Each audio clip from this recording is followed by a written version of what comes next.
Welcome to the ITSPmagazine podcast network. You're listening to a new Redefining Cybersecurity podcast with Sean Martin. Have you ever thought that we're selling cybersecurity insincerely, buying it indiscriminately, and deploying it ineffectively? Well, perhaps we are. So let's look at how we can organize a successful InfoSec program that integrates people, process, technology, and culture to drive growth and protect business value. Knowledge is power. Now, more than ever. Imperva is the cybersecurity leader whose mission is to protect data and all paths to it with a suite of integrated application and data security solutions. Learn more at imperva.com. HITRUST is a leading data protection standards development and certification organization that strives to safeguard sensitive information and manage information risk for global organizations across all industries and throughout the third-party supply chain. Learn more at hightrustalliance.net.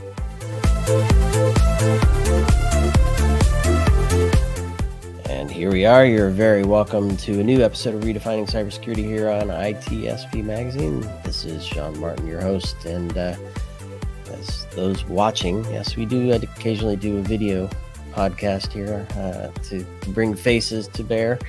And the bear face today is our good friend Matthew Rosenquist. And Matthew, it's always a pleasure. Pleasure to be here. we get to talk about all kinds of fun things on many different channels. We did a Crucial Conversations not too long ago. That one's not published yet, but that one's coming. And you've been on Audio Signals and Redefining Cybersecurity and the Other Society, and you've helped contribute to tons of things from ITSP Magazine, even including a European Liberal Forum article that we put together. So lots of good stuff. It's always great to have you on. Your mind blows me away every time we have a chance to chat. And today's topic, I get the tenfold mind blowing. So we're gonna look back on you looking forward from last year to now, and kind of unpack some of the predictions you made for 2022. And I'm gonna be brutally honest, and we're gonna have a good old tug of war. How well did you predict the future back then? And we'll see how that's shaping up for this next year. And I'm gonna give a shout out to Marco. He was supposed to be here to tag team and double up on the beating up, but he's off taking a break. So we'll let him do that, and you get half the trouble today, Matthew. I'm sure I'll have a conversation in the future, and he will catch up. I'm sure he never misses the beat when there's an opportunity to be brutal. So right. Yes, that's right. So take it and run with it as a start to 23, and you'll carry that burden with you until you meet him again. All right. So this is inspired by a post you did on LinkedIn. Trying to think if it shows here when you posted it. December 30th, 2021 is when you posted it. It's just at the end of the year, 2021.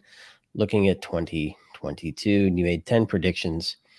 I mean, some pretty big buckets of topics there. This isn't ransomware is going to grow 5% or threat actors are going to be. I mean, we're talking big bucket things here. As a general overview, how well do you think you did?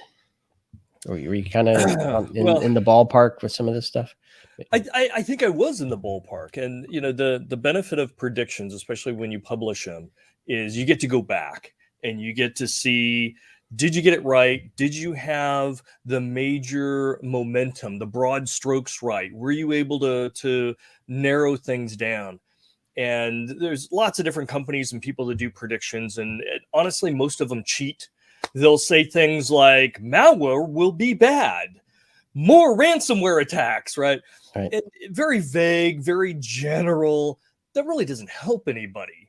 And so it's trying to find that balance between talking about important things and getting down to a reasonable level of detail that's actionable, but not, I mean, we truly don't have a crystal ball to say exactly how much is going to happen, but we can start bringing in trends. And if it is valuable, if people that are doing predictions do get relatively close in this chaotic kind of world, that is a benefit moving forward, because those that do have some semblance of insights on what's going to happen have a big advantage. And so that's what's all this about. And that's why I love coming in and talking about what we got right, what we didn't get right, as we move forward. Because if you're not, rating it, then you don't have the feedback, you're not getting any better, and we really need to be able to look forward. So overall, I think I did okay, but it's all a matter of perspective. I think we need to talk about the finer points we for will, each one of these. We will certainly do that. But one more thing before we get into that, to the list of 10. Do you, when you're putting this together, I mean, I do a lot of writing stuff too, and I'm wondering how you approach it. Do you have kind of a call to action in mind, and who you're writing for and what you hope they will take from it? Or do you, for example, I want CISOs to have an action plan of 1, 2, 3 based on these 10 things? Or do you say, screw that for this. This is just about me analyzing the market, and I'm not going to do anything specific to any particular audience. I'm just going to present what's in my head based on the experiences I've had, research I've done, interactions I've had with folks. It's definitely more of the latter, right? I do a lot of pieces throughout the year and saying, hey, you need to do this, or this is a weakness, or this should be what we're doing. This analysis, the predictions, doesn't look at any of that. It really looks at the fundamental drivers, the engine behind cybersecurity. And honestly, that actually starts with the attackers. The attackers are what move us. They have the initiative. It is based on what they do is what determines what the security folks and technologies and services, how they will evolve, right? And the combination of that, as well as the battlefield, right? What is changing within the IT or digital landscape itself? Now we can start understanding what is going to make it through the cracks, what is going to blindside us potentially. And that's what I'm talking about. Everybody knows there's going to be more spam and phishing and ransomware and things like that. But if we can start getting more detail around those inner workings, those gears and those cogs, then we can start discussing in much more detail avenues and breakouts that we would expect. And let's get into it. You mentioned cracks, and I'm thinking the first point here, you'll understand why I'm going with this. There's a movie with a guy putting his finger in holes where water's coming through in the dam. Right? I think it's Vacation, Chevy Chase, right? So the first one on the list is critical infrastructure is a prime target. I don't know if dams. Certainly, I believe dams are part of critical infrastructure. Right? Yes, it is.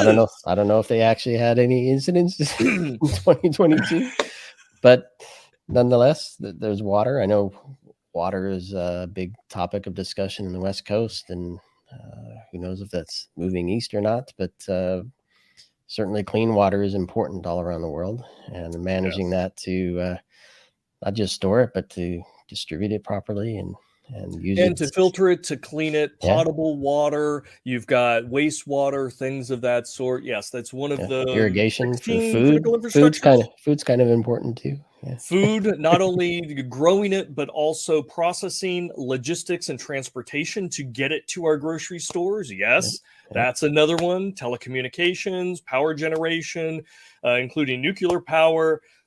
There's a whole bunch. National defense industries. There's, you name it. Anything that we need for our daily lives and comforts, including those government services and our ability to form a new government, all of those all fit in within critical infrastructure.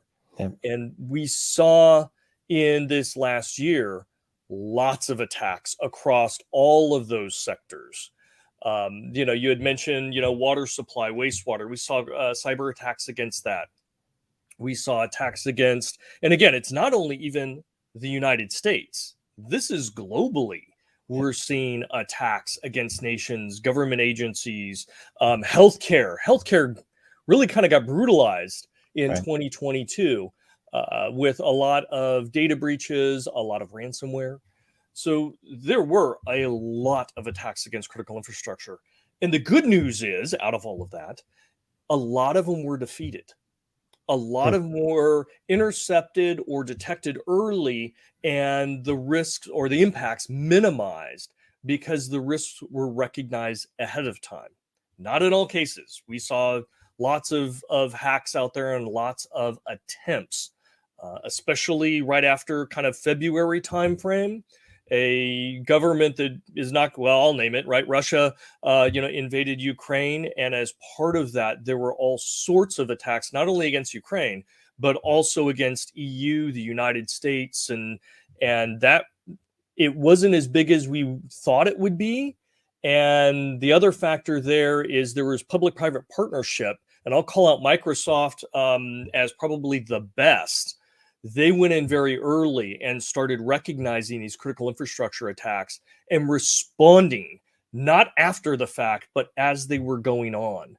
And so it wasn't, we're going to respond a day or 2 days after. They were responding within minutes of seeing some of these attacks and actually able to shut them down in record time in cooperation with Ukraine and with US and other allies. So the number of attacks we're definitely there, but not successful, which is a good thing. Yeah. And to this point, because you mentioned Microsoft, we can easily see them in the world of IT. But in your prediction, you reference the whole OT, operational technology space. And I know there's been a lot of talk about bringing those two worlds together from a security and risk management perspective. Perhaps funding the OT folks with security knowledge and or arming them with security knowledge and tools, but then the overall view of that.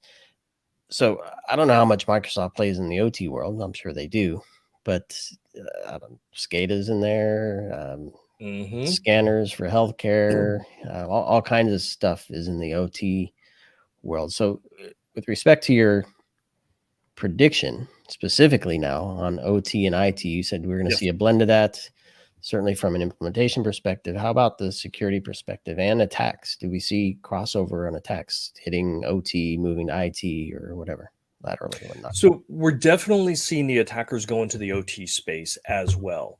But a lot of those, because again, it's a little bit different environment. It's not your pure Windows environment. It's your cloud or data center.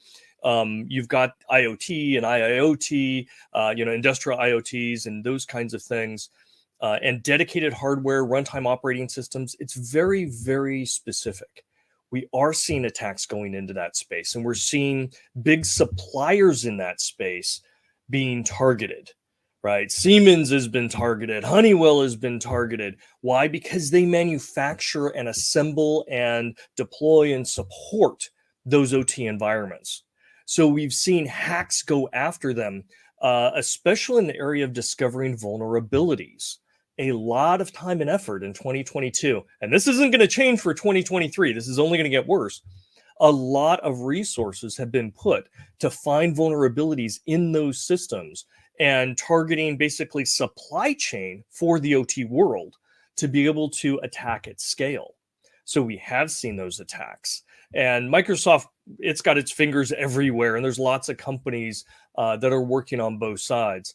The attacks that we're seeing are more specific in the OT world to the OT world, and not necessarily I make one attack and it hits IT and OT equally or kind of with the same code. It tends to be more specific at this point because the OT attacks haven't matured yet. They're getting there. We're seeing the funding, we're seeing the resources, but not anywhere near the level of our normal digital world around, Windows and Linux and things of that sort. So you talk about Microsoft doing good work there and identifying and stopping attacks.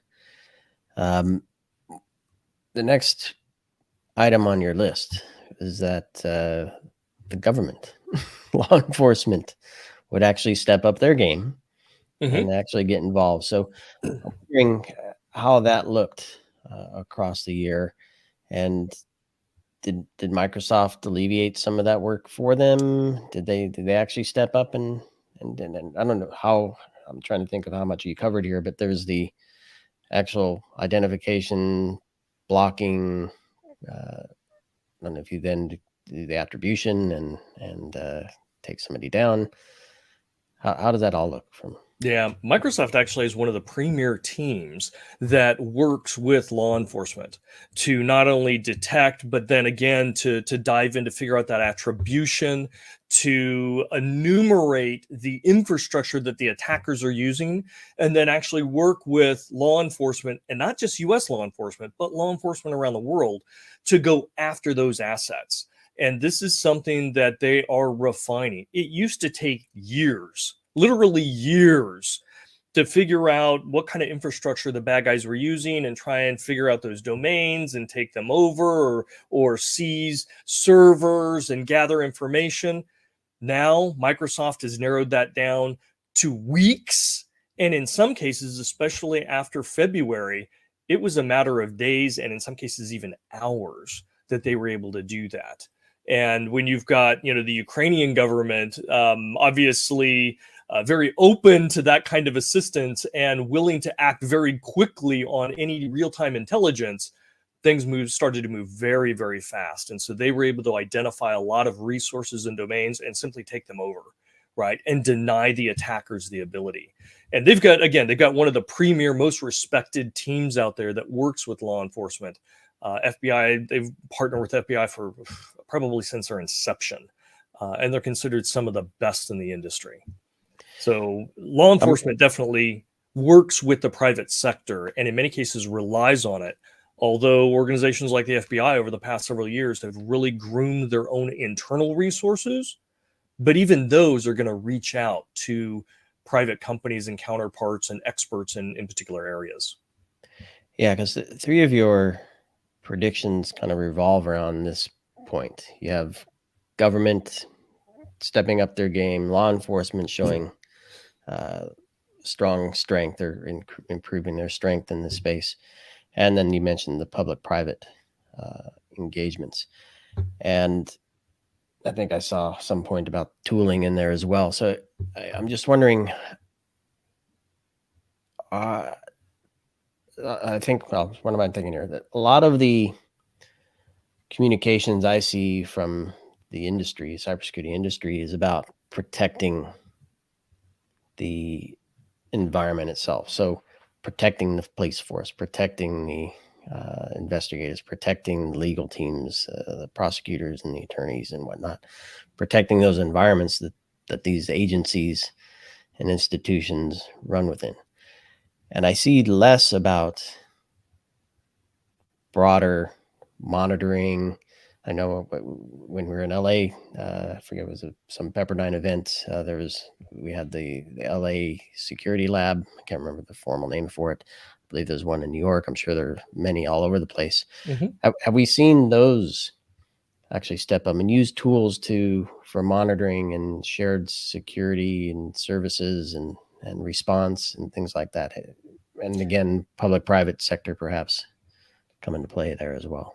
Yeah, the number of security researchers and security firms that do research and investigations, right? It helps their brand and does some, typically it aids their services or products. That has increased again. We hit kind of a plateau for a while, and now suddenly there's lots of more groups doing that and seeing the benefit of it. So we are seeing more on the private side. We are seeing more on the public side, right, where they're collaborating. We've got CISA, or CISA, I guess as they would pronounce it, right, and Jen Easterly now coming to the helm of that and really kind of leading that organization and fostering. She has a great reputation in the cybersecurity community and even the hacker community. And she's very friendly, she's very open, very matter of fact, very pragmatic.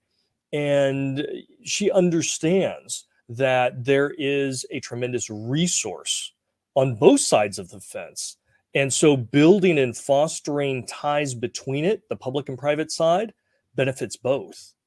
And for the first time in a long time, the industry has said yes, and this makes sense. And instead of it just being a one-way street, maybe we're going to get something out of this, right? This is going to help everybody. And that's really a good thing. It's a good thing for everybody, except for the attackers, the offensive side. It's good for cybersecurity. It's good for the defenders. So we're seeing more in that space. But again, and I think this goes down to the last of my predictions, right? There is always a limit to that. Unless you're truly seeing something benefiting your organization when budgets are tight, right? If you're not seeing direct benefits and, the public or private sector is providing information to the public sector, but not getting much back, that's where you've got potential tension. And you may have degradation of a willingness to contribute. And so that's something that CISA has to deal with moving forward. And even recently, they were criticized by Congress of not doing enough. Right. Ironically, many people in the general cybersecurity community came, to their side and started defending their reputation, saying, yeah, they haven't succeeded at solving world hunger, but they've done so much more than the past several years beforehand. And we're seeing a great trend moving forward. We're positive about it. And we think, CISA is doing a good job, and it's just getting better for everyone. So that's telling. Yeah, it is. And I know the organization has a lot of respect, a lot of individuals working with Jen as well, have grown up in the industry and bring a lot of their relationships to bear as well.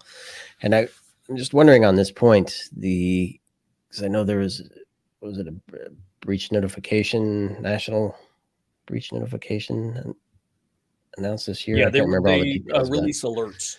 Right. And I'm just wondering how, it's maybe a little off topic, just wondering how that changes because if you're forced to now, does that change how companies perceive the willingness to share information, right? Well, now I'm forced to, I'm going to do the bare minimum because I have to, and I'm going to move on, versus really building a relationship. Is maybe a little, again, off topic from predictions, but I think it's an interesting point. Yeah, so they do a couple of things. They do release, basically it's a heads up that we have intelligence. We can't tell you about the intelligence, but we believe certain threat actors, in most cases nation states, are going to target certain sectors. It's pretty generic, to be perfectly honest. And from a tactical perspective, it doesn't really provide the cybersecurity analysts or CISO with direct information. Oh, I need to look for this specific type of attack or these IP. It doesn't provide that level. But what it does do is it gives them air cover. And what I mean by that is if you're in healthcare, for example, you're constantly fighting for cybersecurity budget. And it's your word against the business objectives and everything else.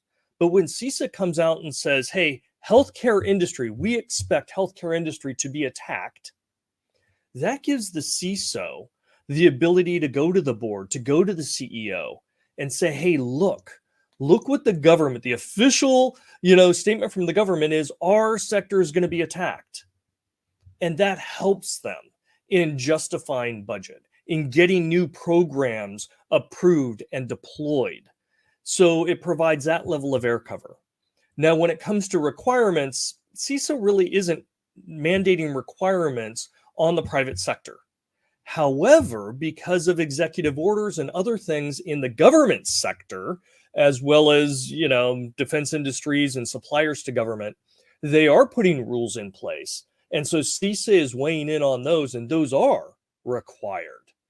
And so again, their fingers are all over the place. They're helping everywhere that they can with the resources they have. So that does help, especially because they can be very specific in, what zero trust technologies or capabilities, for example, really need to be deployed and where should they be deployed first. CISA can come out and talk about those, and that is detailed enough for that purpose. Yeah, excellent point. So that kind of covers 2 and 10 predictions. 2 and 10. I don't know, we may cross 10 again. Who knows? Number 4 was lumped in there from law enforcement. So I'm going to press you on this one because I think we talked about seeing actual criminal cases, right, and outcomes from that. Do you think we did enough there in 2022? Well, in the beginning part of the year, especially the first quarter, there were quite a few announcements of takedown of this group or this infrastructure, or they identified these people and issued, warrants for arrest, international warrants. And we saw some of those. So there were some good cases that came to fruition that really kind of put pressure on several of those cyber criminal groups and cyber mercenary groups. In fact, one of the most prolific and successful ransomware groups, R-Evil or Re-Evil, depending on how you want to pronounce it, they were targeted because they were really so successful at ransomware. And, the law enforcement started going after them. And they announced, hey, we're all retiring. We're done.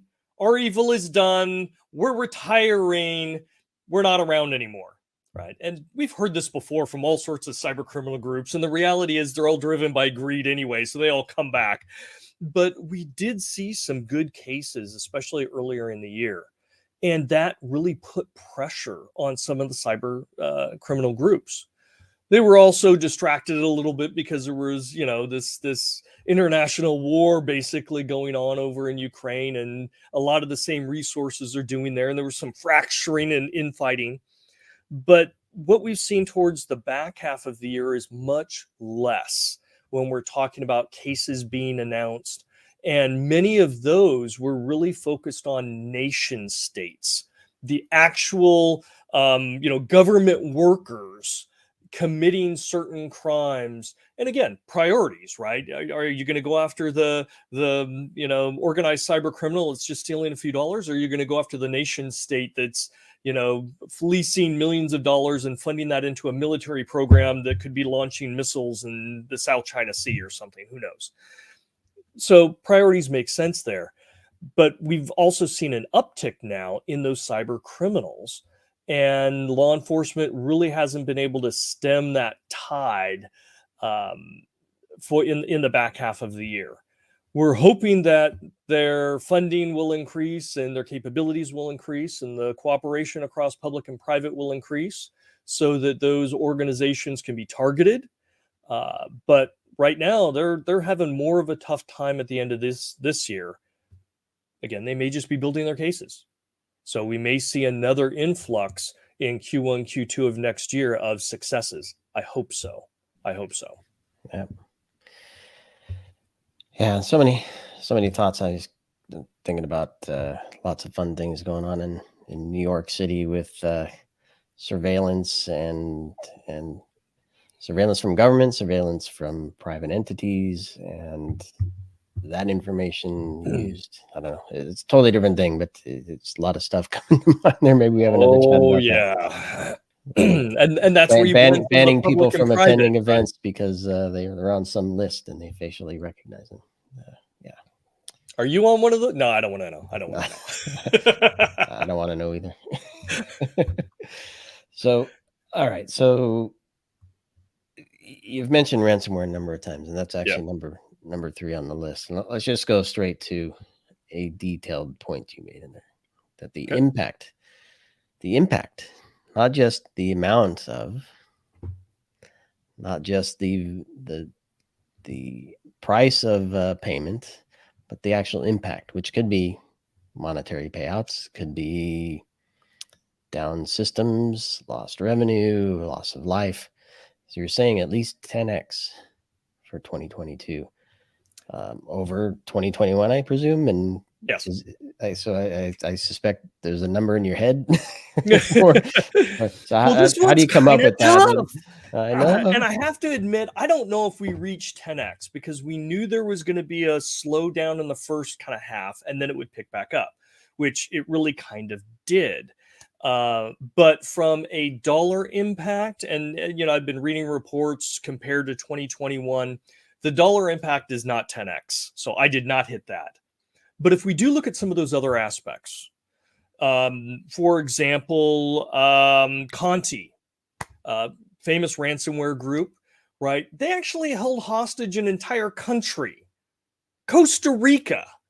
They conducted a ransomware attack and held the entire government and country, right? And tried to extort them. So was there a societal impact? I would say yes. For that society, that country, that was big. We've seen other ransomware, whether it be Lapsus, which is more relatively new, their Rampage, Hive ransomware, we've seen, which have been targeting businesses and critical infrastructure. Maui, Conti is still active. Killnet. In fact, we saw a shift with ransomware. Again, it's still ransomware. It's still the same things by these groups, but towards the beginning of the year, many of them changed their tactics. And again, this is probably a result of geopolitical conflicts in Europe, where some of those groups, instead of simply saying, hey, we want money and we will decrypt your files, they weren't going to decrypt the files. It was really about deploying a wiper and destroying, right, those critical files of these targets. And we saw, six? Well, if you count variants, maybe 8 major wipers get released in a very short period of time in the February, March, April timeframe, where when it was targeting critical infrastructure and big businesses, sure, it would say, yes, you have to send us Bitcoin or whatever, Monero, whatnot. But even if you sent it to them, your files were done, right? It was just about destruction. They were laying waste, sowing salt, if you will, on the digital landscape. So the impacts to that are even more devastating. Because unfortunately, some countries and governments and businesses and organizations do pay, and sometimes they get their files back, or at least some of them, and it's less impactful. But in this case, we saw a complete shift. And Australia was also hit with ransomware, with data breaches, and they responded, in kind of a visceral way. The government and the Congress over there, the legislature said, we've had it. And basically started assembling a group of legal and law enforcement and digital experts and cybersecurity people. And they're going down the path to try and track these organizations down, try and block them in a proactive way, try and build processes and capabilities to be able to detect and respond to them faster and better to minimize losses on the back end. They've even started working on trying to pass a law to prohibit the payment to digital extortion, which is something I talked about a couple of years ago and said, if you really wanted to get rid of ransomware, this is the way you did it. You cut off the money supply. Australia is kind of the first country that is saying, yeah, we're definitely interested in that, and we're starting to draft legislation. So, and that's radical. That is radical. It can be effective, but it's radical. So again, because of the impacts, we've seen responses from different governments and organizations out there. And I have to admit, I don't think we hit the 10x on the back end coming out of 2022 as compared to 2021 in ransomware, not from a pure dollar sign, but I would say we did have significant impacts to society, to governments, to countries, and to industries. Healthcare industry panicked in 2022 about data breaches and ransomware, and they were already spending money. They doubled their efforts because they were worried about that. We saw telecommunications. We saw every critical infrastructure sector step up because they were worried about it. And especially when those wipers hit, everybody took a deep breath and said, okay, we need to focus on this. So ransomware did play a big role. I'm not sure if it was 10x losses, but definitely played a big role in 2022. Yeah, so a lot of a lot of growth, redoing of the tactics, of course, and techniques. Any sense for, and you mentioned kind of the government-led activities in some places. Do you have any sense of the protections and risk mitigation efforts put in by the industry and by organizations? Do you feel that they rode the wave up with, okay, this is really an important thing. Let's get our backups. Let's get our access controls. Let's get our MFA and all that stuff in place to kind of mitigate some of this?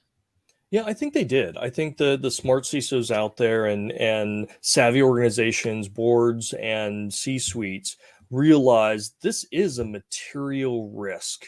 And every news story, World Economic Forum, G7, everybody's talking about it. It's something we can't ignore. And these organizations typically then took that first step. Okay, let's get the basics in place. And once that was in there, they started talking about, okay, what else can we do? And that's a little unusual conversation for an organization that typically does not generate revenue, right? What else? How else can we spend on this? And it's refreshing, and you have to take advantage of it while that's there.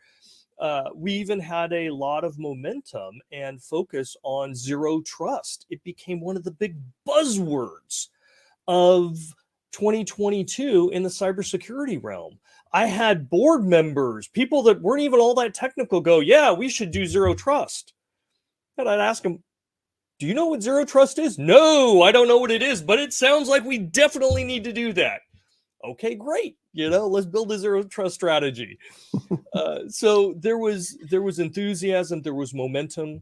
I fear as we go into this next year, and there's going to be economic challenges, budgetary challenges, and therefore prioritization of where you're going to spend that budget within organizations, I think we're going to see a contraction in the motivation and enthusiasm to spend money in cybersecurity and privacy. And that will have, unfortunately, some consequences. Yeah, there's a whole big world of economics there that we could unpack if we had time. Just, I don't know, reduction in force in many companies, people that are skilled, no other jobs available, cybercrime. Well, we're going to talk about that more. A decent opportunity. Let's. You gave the example of legislation in Australia, but your fifth, so kind of leading from that to your fifth prediction is around geopolitics and foreign policy and cyber tooling as a way to conduct international business relations. Well, it's not even business relations, right? It's foreign policy tools by governments. Yeah, I picture the government's agenda, business. Right? Geopolitical agenda. Yeah. And so talk to me a little bit about this point. Okay. What were you really trying to communicate with this, and how did that flesh out? Well, again, every country has their own political agenda on the international landscape of politics. And maybe they want to expand their borders. Maybe they want to be recognized as the international currency. Maybe they want, better, lower tariffs and trade, or to have sanctions removed. Who knows? Every country is a little bit different. But there are only a certain set of tools available over the last 20, 50, 100 years, right, to be able to push those. And one of them obviously has been military. If you don't like what your neighbor's doing, right, they're not trading the grain that they have with you, or they have diamonds or oil or whatever, you invade, you go take it. Okay, we've become a little bit more civilized in general, and that's happened less often, but military is one of those ways to influence a political agenda, right? Why does the United States have 13 aircraft carriers, right? It's force projection. It's defense, but it's also, if I park that carrier out, off your coast, my voice tends to have a little bit more strength behind it when we talk about things. Okay. There's economic benefits. We can pay money, we can subsidize tariffs. But what we're seeing now is another lever is offensive cybersecurity. Okay, so take, for example, if I'm an oil producing nation, right? And you don't like what I'm doing politically, and I don't like what you're doing. And so you start cutting off the supplies that I'm giving you, right? And we saw this with Russia. Russia was providing all sorts of liquefied natural gas and oil products into Europe.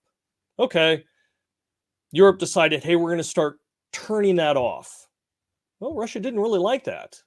Do you know where the next series of cyber attacks went to? Internal capabilities to be able to get oil and fuel and so forth from other countries. We saw oil refineries being attacked with cyber attacks. We saw oil storage. We saw distribution of liquefied natural gas, right? Those kind of capabilities start to get attacked. I wonder, right? Who could possibly be doing that? Well, we found out. We know who. But again, you can now start without having to roll tanks over the border, per se.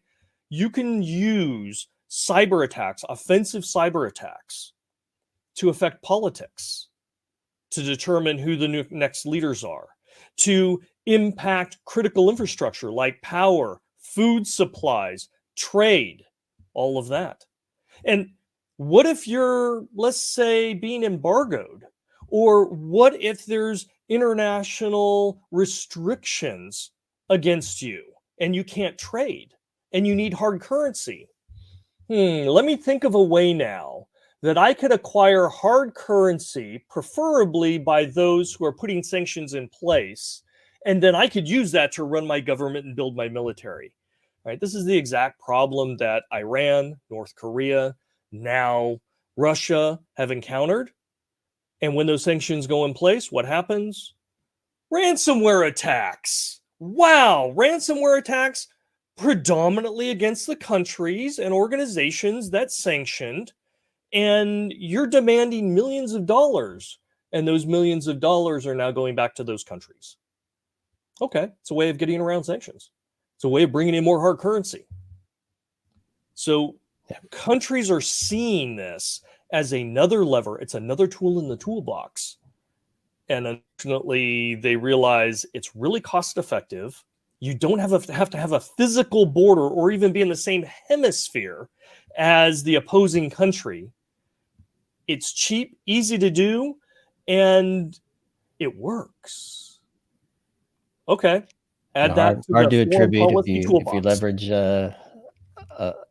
quote unquote allies that aren't within your borders, and a lot of potential benefit on that front. Turn that inward now. Okay. Your number 6 is still government oriented, but less about levers against others, but levers against oneself. Their own internal population, Yes. right?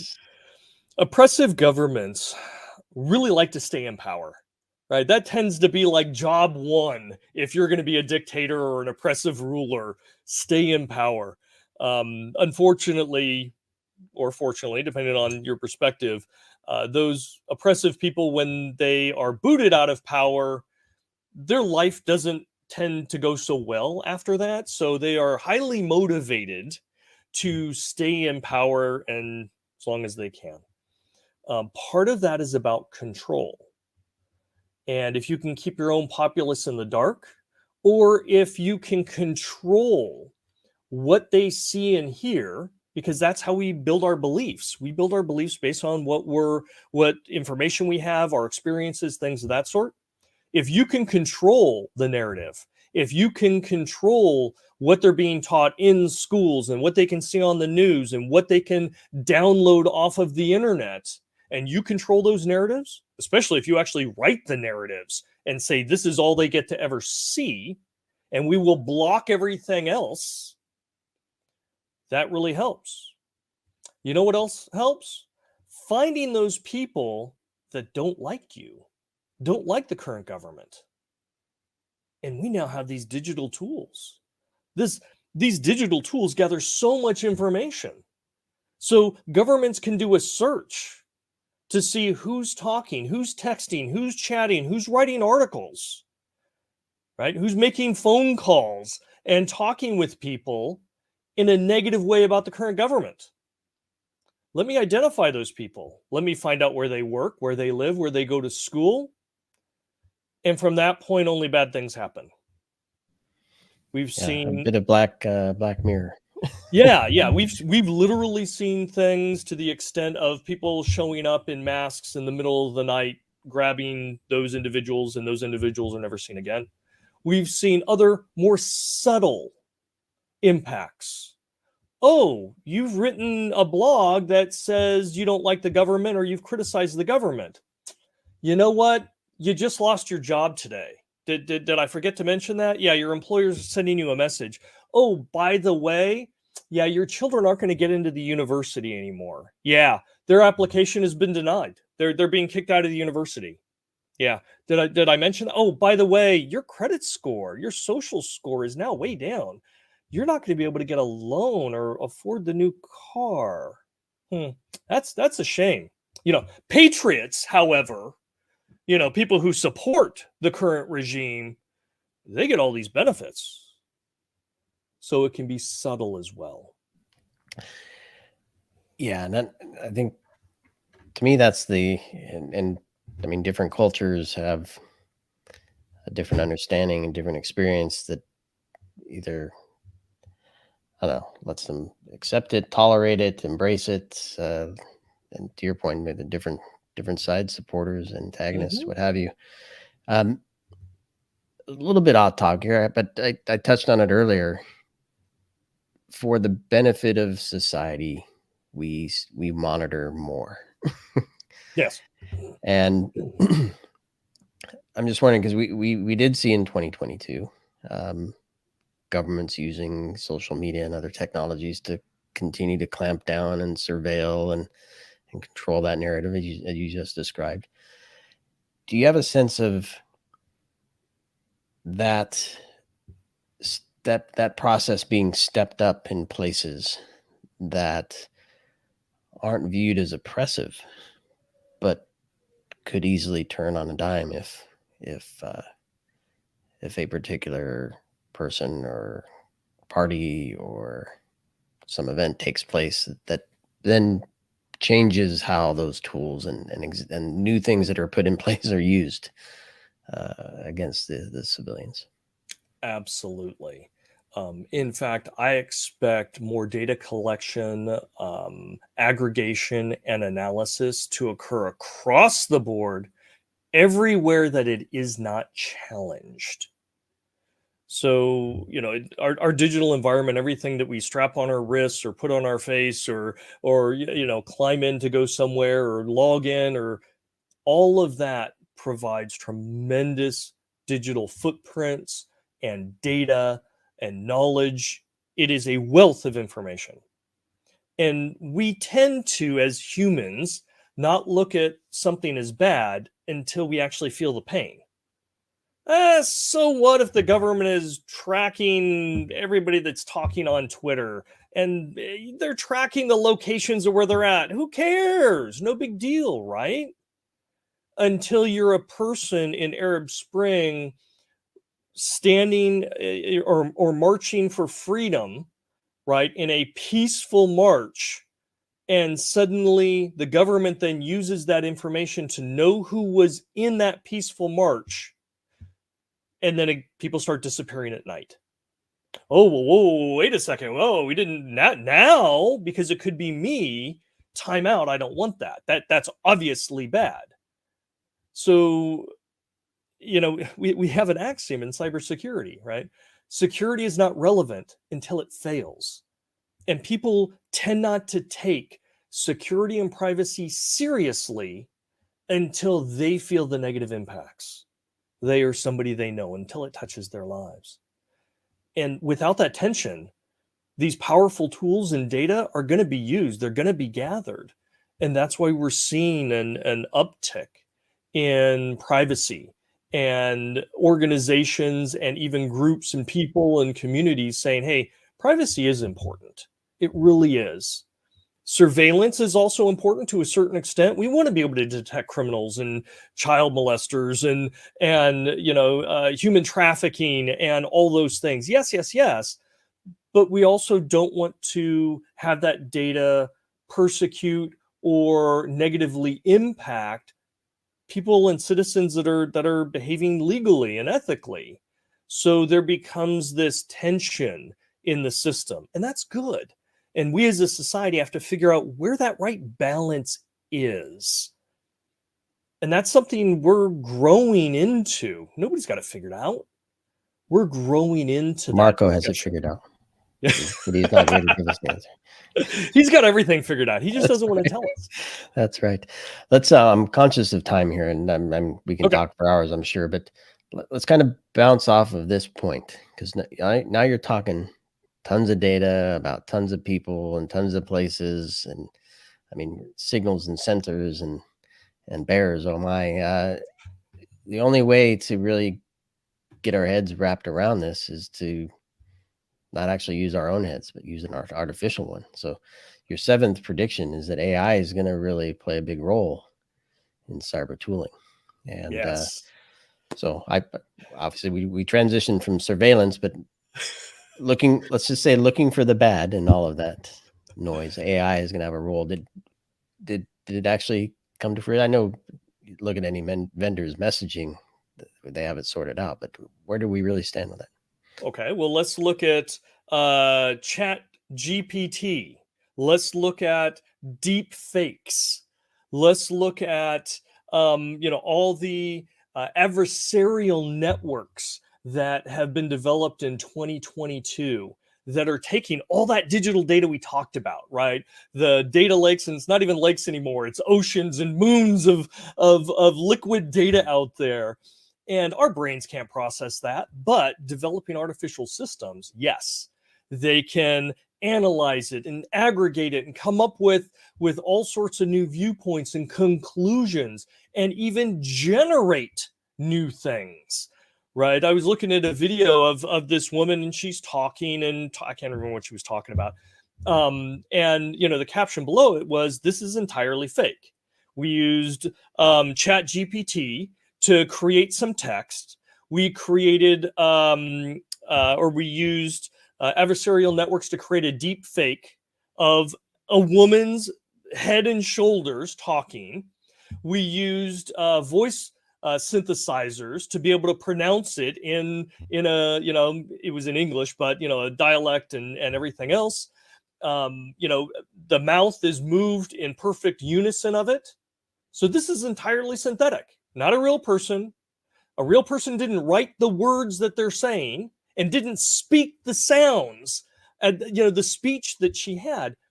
So we were able to do lots of different things there. AI is powerful. It's a powerful tool. And you know who loves powerful tools? The bad guys. Yes. They love these powerful tools to be able to generate social engineering attacks, for example. And we saw that in 2022. We saw social engineering attacks of phone calls with voice modulation of someone's boss telling them, you need to cut a PO to this company immediately. Well, that's my boss's voice. Of course he's the CEO. Of course I'm going to go do this. We saw people create entire profiles, right? And entire chains of profiles in things like LinkedIn and Facebook and Twitter and so forth, right? That were all fictitious. Why? Because that helps with social engineering. We've seen AI tools dive in for phishing attacks and be able to grab open source intelligence to be able to craft phishing messages, spear phishing messages that are specific to an individual person and be very relevant. This is just the tip. This is just what we saw towards the back end of last year. Those are all the point of the spear. How about the backstop that's catching these arrows? Well, as we feel the pain, right, then the good guys come up with things like a Princeton professor just this last week came up with an algorithm that could detect chat GPT when it creates like a writes a paper. So a tool like this could be used by professors to see, well, if students are just giving their assignments to AI to write the paper, read the book, and give them a synopsis or whatever. So, and again, now becomes the escalating tug of war. Okay, that one tool can do it okay, the tool will improve, but guess what? The AI tools are going to get better to sound more like people.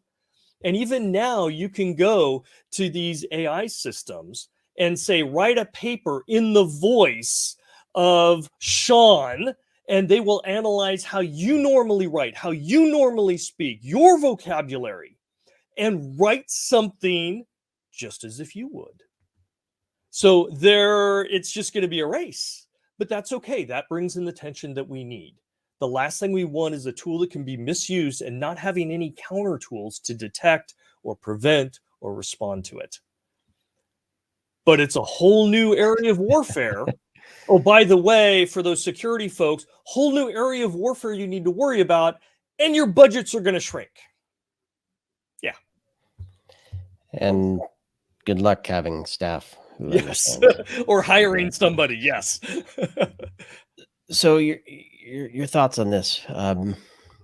Clearly, there's enough compute power to do some of these things one off. I don't know how advanced they can get, where we're now having conversations between multiple deep fakes and deepfakes in humans, and if we bring it to the cyber worlds, artificially driven attacks and artificial intelligence enabled defenses.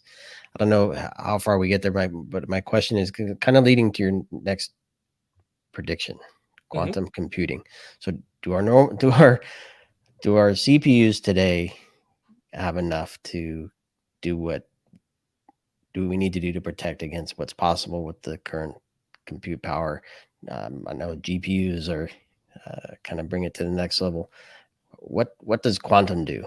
Do we need quantum to protect against ourselves here, or is that just going to make it a different way of computing things, right? And the technology has lots of different ramifications.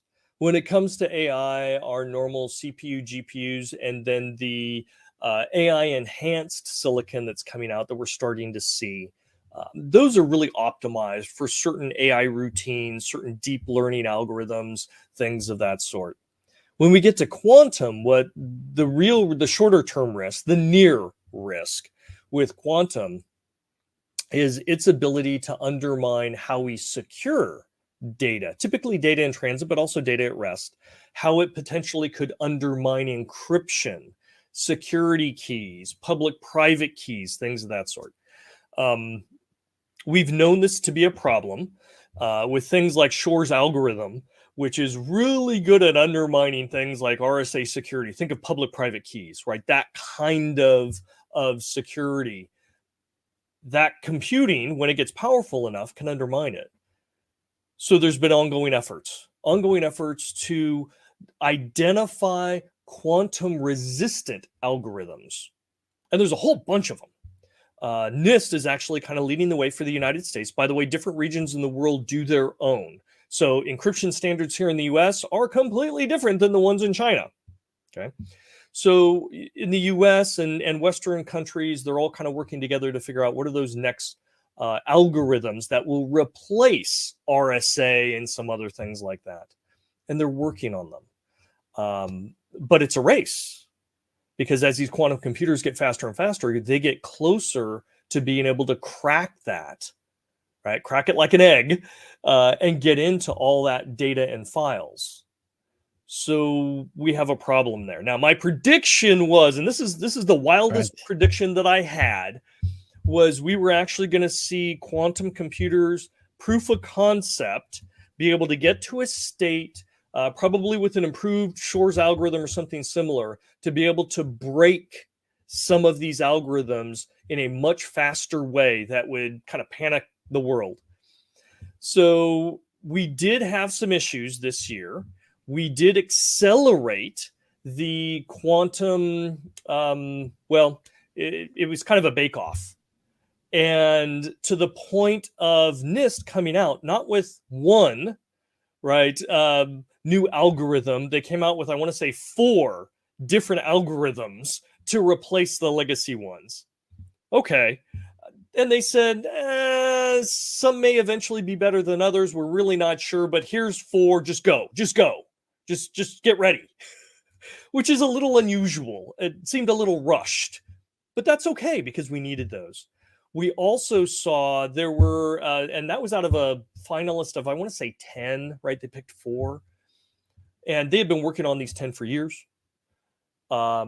This year, in 2022, they actually were able to fully crack one of those other competitors. And it was shocking. Everybody was like, what? This was one of our finalists. And it wasn't one of the 4 that they announced, but it was one of the kind of the backup ones behind those that they were able to go, yeah, it just occurred to us. If we just do X, Y, and Z and we do this, we break it. Oh, good to know. Good to know. Okay, that's off the potential list. We're done with that one. But again, things are moving so fast. So if I had to rate myself on this one, I would say this did not come to fruition in 2022. I hope this doesn't come to fruition in 2023. But there's probably a good chance that there's going to be more events that accelerate and motivate people to start moving in that direction for quantum resistant or quantum proof algorithms to protect today's data or tomorrow's data. Yesterday's data, it'll get cracked eventually. Yeah. But, moving forward. So I would say that I did not. This is not a good prediction for me from last year. Thankfully. I know there's an increased level of conversation around this. Yeah. For certain. And also rooted in encryption technologies. Our final point, it's 9th on your list, but since we already covered 10, this will be the final point for our chat today on your list. Number 9 is cryptocurrency, and becomes a magnet for theft, tax, and fraud. One could easily at this point to the last element of fraud.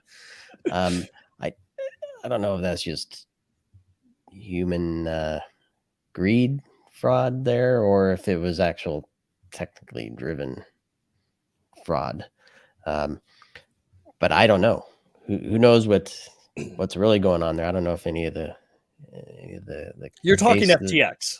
I'm talking FTX. I don't know what's going on there. Clearly there's some shenanigans going on. I don't know how much of it is a single person or an entity, or if there's misinformation or compromise behind the scenes that drove some of that. I don't know, because I haven't been following it that closely. Maybe you have some insight. I have been following it, but we will find out the facts probably in short order here in the next few months, given the cooperation that some of the people in Alameda Research and even in FTX have come forth.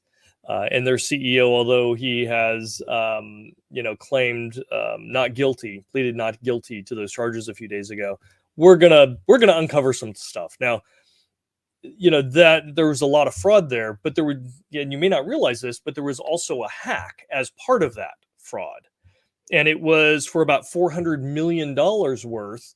Just as these organizations started to fall apart, suddenly they were hacked. And $400 million disappeared. And in fact, it just started getting separated and put through some mixers a couple of days ago. So the attackers are trying to launder this cryptocurrency. But you bring up a good question. Is it just fraud, or is it fraud that is facilitated by the technology? And I would say it's actually a combination.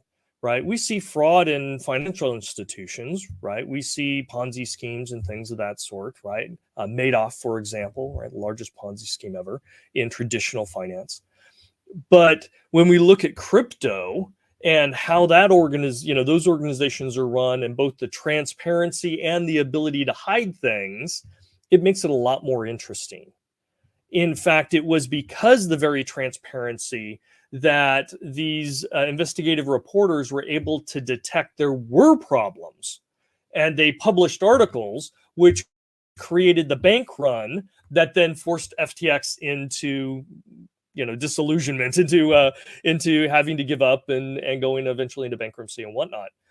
But if we just look at the fraud, FTX, $400 million account. We had in 2022, Axie Infinity was hit with over $600 million theft. Wormhole Bridge was hit for 300 and change.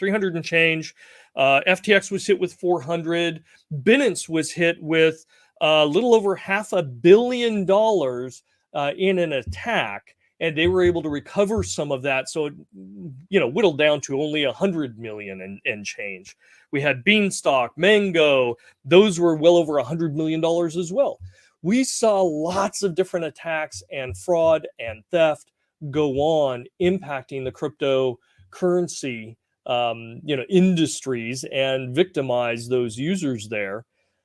While the price was also going down. So, the people in cryptocurrency have really suffered in 2022.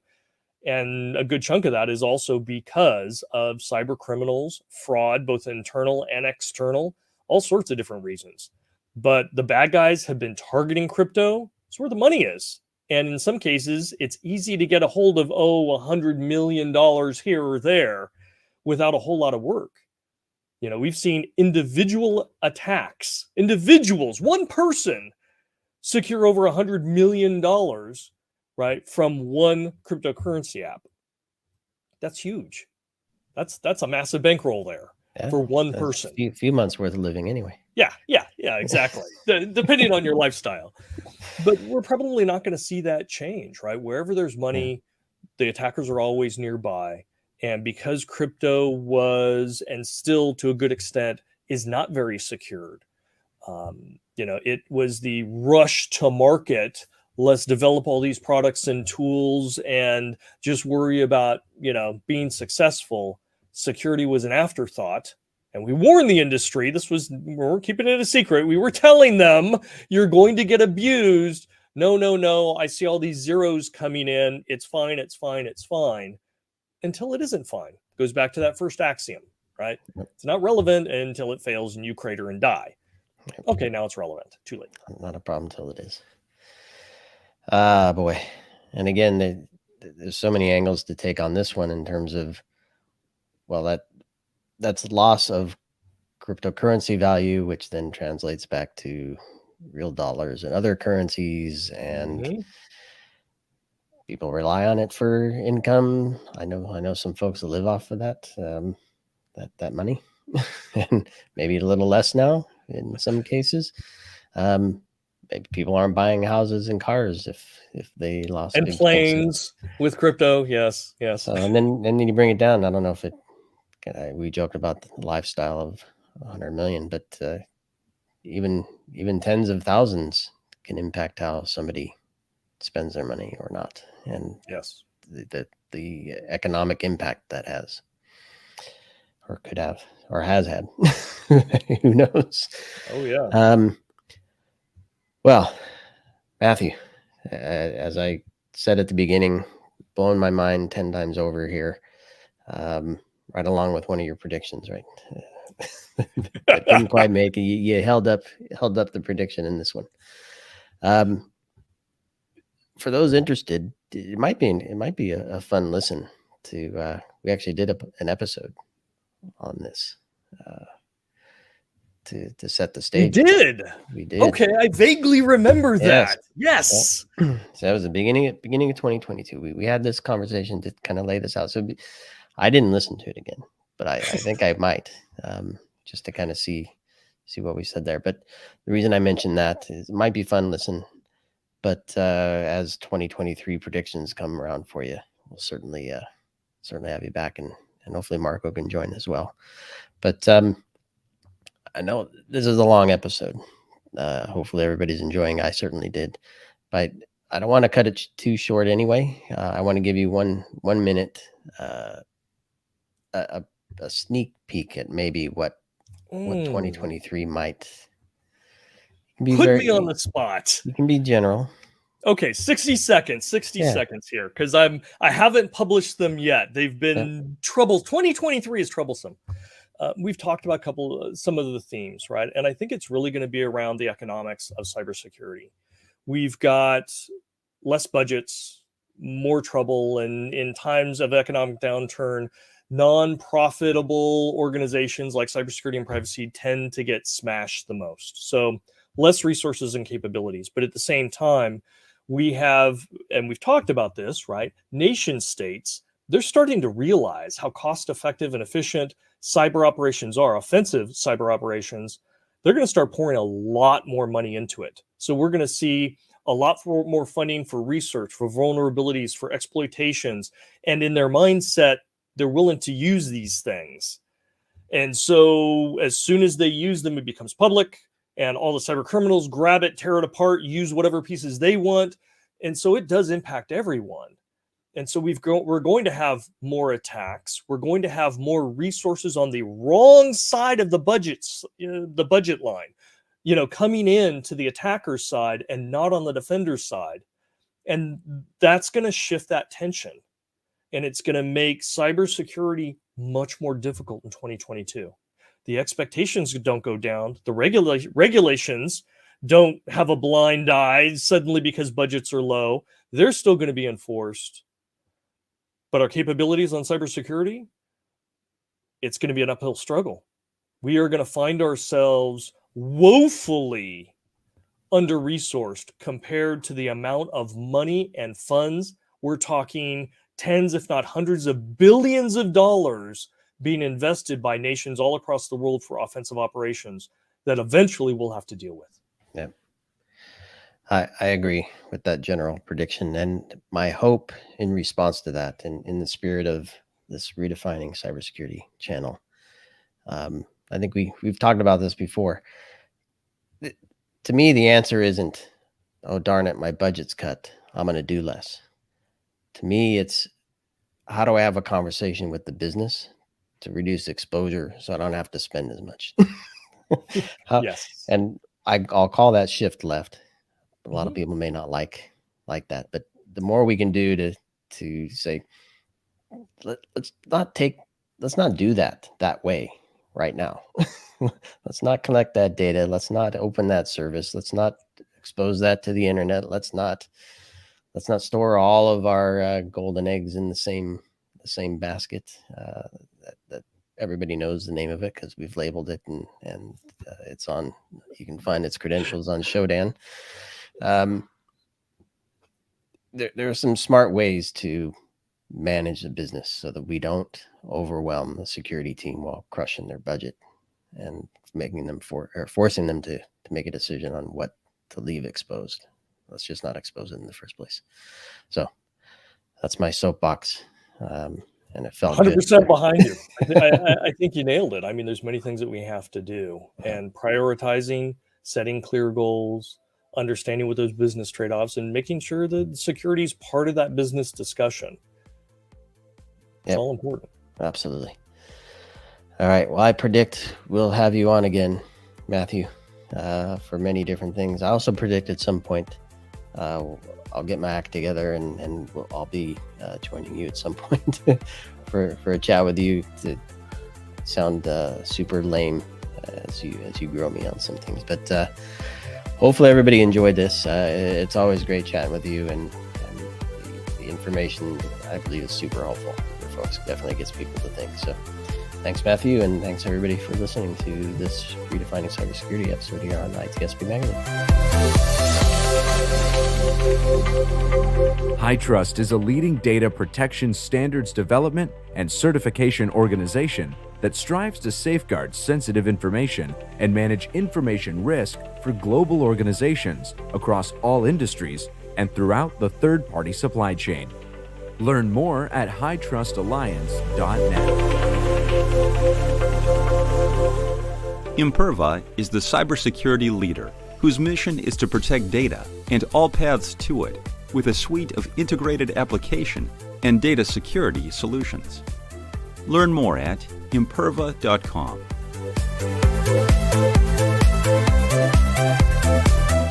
We hope you enjoyed this episode of Redefining Cybersecurity with Sean Martin, part of the ITSP Magazine podcast network. If If you learned something new and this conversation made you think, then share this channel and ITSPmagazine.com with your friends, family, and colleagues. If you represent a company and wish to associate your brand with our conversations, sponsor one or more of our podcast channels. We hope you will come back for more stories and follow us on our journey. And you can always find us at the intersection of technology, cybersecurity, and society.